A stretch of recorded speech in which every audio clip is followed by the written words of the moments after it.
vamos lá. Vamos. Onde você nasceu e começa daí, começa dessa parte. Tá, eu nasci em Aparecida do Taboado, Hein? Mato Grosso do Sul, a terra dos 60 dias apaixonados, música do Chitãozinho Chororó, viajando pra Mato Grosso, Aparecida do Não sei. Talvez eu É, cante eu não- errado. é. Porque eu canto as músicas errado. Ok. É. Então eu nasci lá e de lá eu mudei pra muitos lugares. Eu morei em Chapadão do Sul, depois Santa Fé do Sul, depois São José do Rio Preto, interior de São Paulo, que é onde moro hoje há mais de 10 anos. E eu sou advogada de formação, já me formei em 2013. Advogo. Por que tenho você escolheu o escritório. direito? Porque se eu não fizesse direito, eu ia vender banana na feira, né? Nunca pensei em fazer outra coisa na minha vida. Não, é tipo, você sempre quis, você olhou Sempre é direito. E eu queria carreira pública, mas eu não sabia que, na verdade, carreira pública era sonho dos meus pais. Eu fui descobrir isso quando eu comecei a advogar. E aí eu me apaixonei completamente. E aí eu fui associada de grandes escritórios. E quando eu falo que a comunicação transformou minha vida, foi exatamente nesse ponto. Porque hoje, um advogado muito bom em São José do Rio Preto, ele ganha em média 3.500, 400... desculpa, 3.500, 4.000 reais. De novo, né? Gente, a gente tava almoçando, não, tipo, comendo. E aí ela falou, 2.000 reais. Não, a gente não vai cortar essa parte, você pode ter certeza. Tá. aham. Ela falou assim, não, fica em torno de 1.500 a 200. 200, é. Aí, eu fiquei tentando entender da onde que 1.500 chegava a 200. Aí eu falei, Ou se Gi... fosse 200 mil, né? É a margem do Ibope. Aí eu falei, Gi, será que não é de 1.500 a 2.000? É isso mesmo. É isso mesmo. E agora acabou de fazer. Então é isso aí, 3.500, 4.000 reais, mas um advogado, assim, muito bom, sabe? Muito bom. E eu falava, cara, tudo bem, eu quero um dia casar, eu quero ter filhos, eu vou pagar a escola, empregado, o dinheiro acabou. Mas não com quem não assistiu Friends, tá? Certo. Tá. E aí, o que aconteceu? Eu comecei a pensar sobre isso.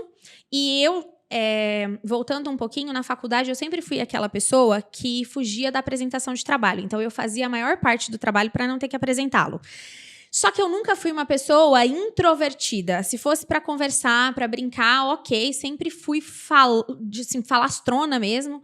Só que colocava um microfone na minha frente. Eu me colocava numa posição de atenção, onde as pessoas estavam, de fato, olhando para mim. E eu sentia que eu estava sendo avaliada, o que é uma grande besteira, né? Abre aspas aqui, porque você é avaliado o tempo todo. inteiro.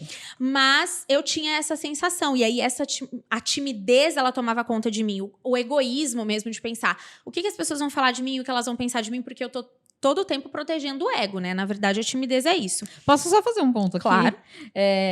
Inclusive, você vai reforçar o que eu sempre falo. Porque as pessoas falam, eu tenho medo de começar, tal. E eu sempre falo, egoísmo você não compartilhar. Mas tem outro ponto que eu falo também.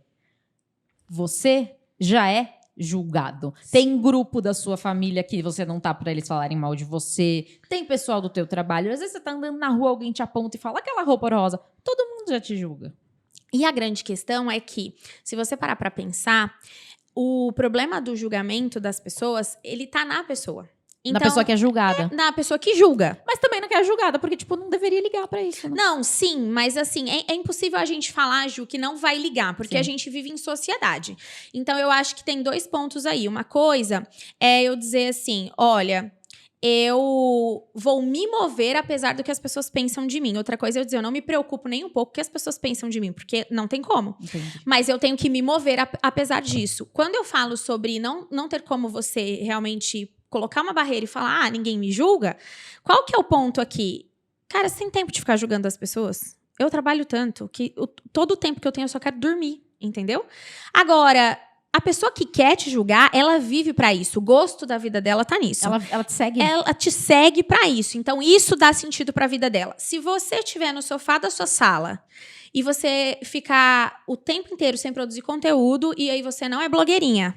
Porque se você produzir, você é blogueirinha. Se você não produzir, você é uma encostada que até hoje não virou nada na vida. Então, a única coisa que rebate julgamento é resultado. Não tem outra coisa que rebate julgamento. A pessoa vai falar. Então, hoje, as pessoas que me chamavam de blogueirinha, quando eu saí do escritório e fui advogar de maneira autônoma, eu vendia roupa meio período para conseguir bancar as despesas das minhas despesas e meio período eu advogava. Peraí um pouquinho. Então, você ganhava bem no escritório onde você trabalhava? Ganhava 1.300, 1.750 reais. Que pra época e pra onde você morava era uma fortuna? Era uma fortuna. Tá. E aí, por que você decidiu sair? Porque eu sabia que não tinha pra onde crescer. No melhor dos mundos, milagroso, eu estaria ganhando 10 mil reais por mês. E, inclusive, eu pensava, cara, isso aqui, 10 mil reais por mês, é ser rica, não é? 10 mil reais por mês. E eu comecei, então, depois, só voltando um pouquinho, né? A minha apresentação do TCC foi trágica. Eu tenho fotos do meu arguidor, da arguidora da banca e da pessoa, do professor que me ajudou, né? O orientador, e ele tá um assim. E o outro assim. A gente pode colocar aqui no Pode, lado? eu vou pegar a foto pra A vocês gente jogarem. vai colocar aqui do lado, tá? Vocês vão Porque, colocar. gente, sério. E aí, assim, surreal. Foi horrível mesmo. Depois disso, eu caí no mercado de trabalho. E aí, cada vez que eu ia... Aí eu falei, me livrei, agora eu não preciso mais apresentar trabalho. Só que eu tinha que fazer audiência. E aí era assim, cada vez que eu tinha que fazer uma audiência, eram 3 noites sem dormir. Eu chegava lá, eu passava mal, eu tremia, me dava ânsia de vômito, me dava dor de barriga, eu tinha que correr pra, você entende? Pra ir no banheiro antes de começar a audiência. Eu falava, cara, como é que eu vou advogar 70 anos desse jeito? Tá, mas deixa eu só fazer menor uma sentido. consideração aqui. Ainda que se você não é advogado, que eu acho difícil, porque, enfim, só existem advogados no mundo, basicamente. Mas no Brasil não é tipo Estados Unidos, que tem não é o tribunal do júri. Você fica Não. sentadinho numa mesa olhando para um cara que tá mas aqui, você fica velho. com medo do juiz e aí você começa a, excelência, por favor. Aí você já não sabe se você chama de excelência, de doutor. O que você pode fazer? É surreal o que os advogados passam no início de carreira. É surreal, porque eles têm muito medo do juiz. Eles não conseguem olhar para o juiz como alguém que é uma autoridade, mas eles e ao mesmo tempo entender, eu sou indispensável ao exercício do direito, eu sou indispensável à justiça, que é o advogado. Né? O advogado, ele se diminui por conta própria, desde os professores da faculdade. Eu não sei, eu nunca tive esse problema porque o meu estágio foi no Em órgão público. No fórum criminal. E eu trabalhava com um juiz, então, Uhum. tipo, era brother. Então exatamente, mas é muito difícil. E as pessoas, geralmente, elas procuram curso de oratória, que é o que eu estava falando para vocês, justamente quando esse medo vem. Elas não procuram, cara, eu já falo bem. Ah, é? Então faz um curso de oratória que você vai ser imbatível. Eu falei isso para as pessoas no começo. Você vai ser imbatível. Por quê? Porque aí você vai falar com técnica. Aquilo que já é bom e que você faz intuitivamente, você vai conseguir aplicar. E não é em livro que você vai aprender oratória, porque o livro ele é bom e ele vai trazer para você qual técnica? Olha, então, para dicção, tem essa e essa e essa técnica. Tá, mas qual é a mais adequada para você? E se essa não der certo, qual é a outra? Qual o plano B que eu tenho? Qual é o plano B? Entendeu? Porque uma coisa eu vou trabalhar a sua dicção se você fala rápido e as pessoas não estão entendendo o que você está falando. Esse é um exemplo. Ou eu vou trabalhar a sua dicção porque você gagueja. Agora, às vezes você fala rápido, mas a sua dicção é boa. E aí, por que você não pode falar rápido?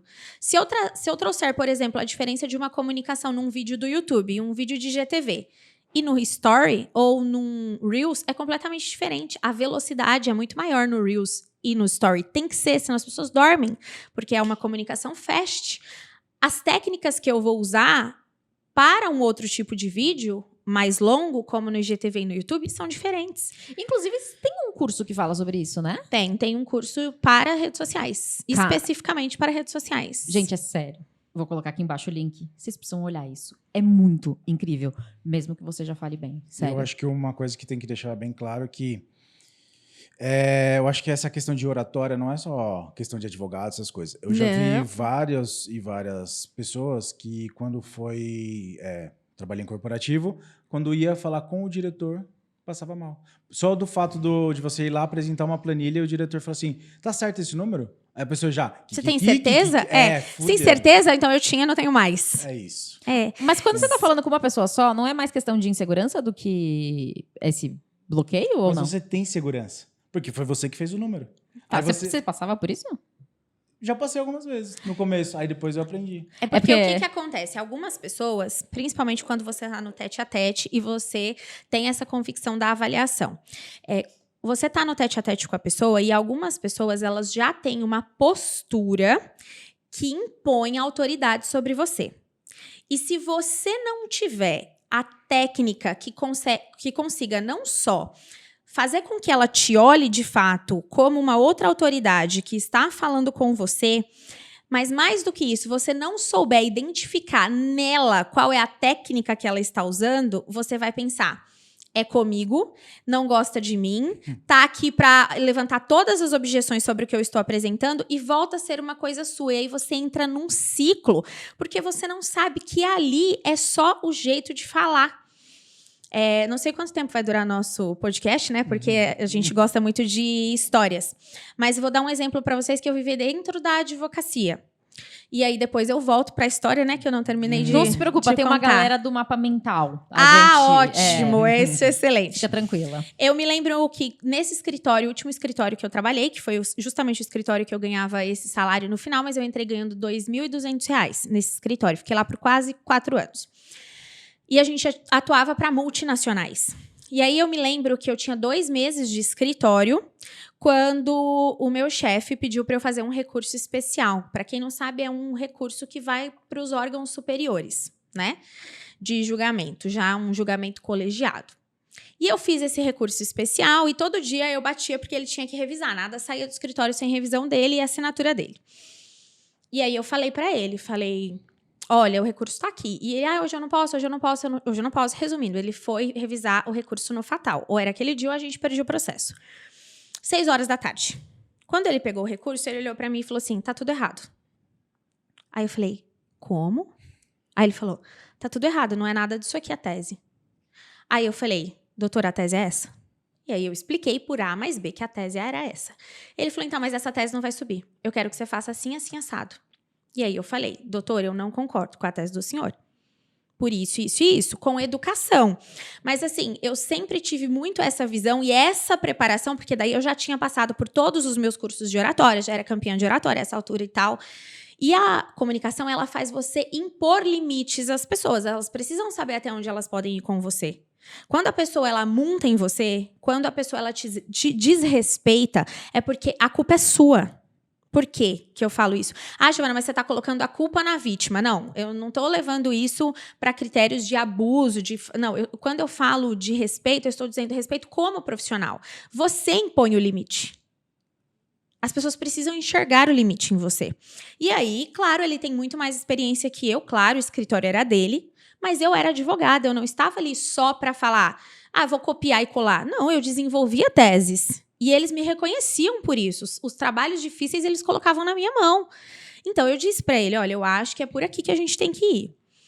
Aí, nesse dia, acho que ele estava estressado, porque ele nunca tinha falado assim comigo. E aí, ele falou assim para mim, mas o nome que está na parede é meu. Então, você vai voltar lá e fazer do jeito que eu estou falando. Aí, eu olhei para ele e falei, ok. Levantei, fui, terminei o recurso especial 10 horas da noite. Voltei na sala dele com a tese do jeito que ele pediu, sem o meu nome. Eu não assinei a petição. E aí eu lembro perfeitamente que ele olhou para mim e falou assim, você tirou o seu nome da petição? Eu falei, sim, senhor. Aí ele falou assim para mim, eu não acredito. E aí ele tinha aquela cadeira que a pessoa deita e parece que ela vai cair. Que toda vez que ele deitava naquela cadeira, eu tentava segurar, sabe? Aí ele começou a rir. Sabe, a gargalhar. Ele falou assim, eu não tô acreditando nisso. Por que você tirou o seu nome? Eu falei, porque como o senhor mesmo disse, o cliente é seu, a tese é do senhor. Não tem por que meu nome tá aí. Se der qualquer problema, quem vai responder é o senhor. Com educação. Mas naquele momento ele entendeu, opa, existe um limite. Essa pessoa que tá aqui não é um pau mandado. Gente, ninguém quer pau mandado em empresa. E você estava falando sobre isso, não é só a advocacia. Eu costumo dizer que só existe uma profissão no mundo. Vendedor.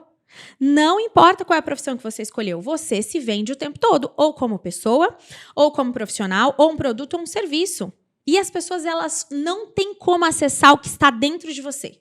Você pode ser a melhor pessoa do mercado. Isso está dentro, eu só enxergo o que você externaliza. E como que você externaliza? Comunicando. Se você é a pessoa mais foda do mercado, mas na hora de falar você ombrinho para baixo, então... Não, realmente, eu coloquei minha assinatura, vou fazer do jeito que o senhor está mandando e a pessoa não vai te olhar com o mesmo olhar. Então, é aí que eu digo que a responsabilidade de impor o limite é sua. Porque quando eu jogo a responsabilidade no outro, o que eu estou fazendo? Eu estou dando a solução na mão do outro. Estou me eximindo, né? Porque se a responsabilidade é dele, só ele pode resolver.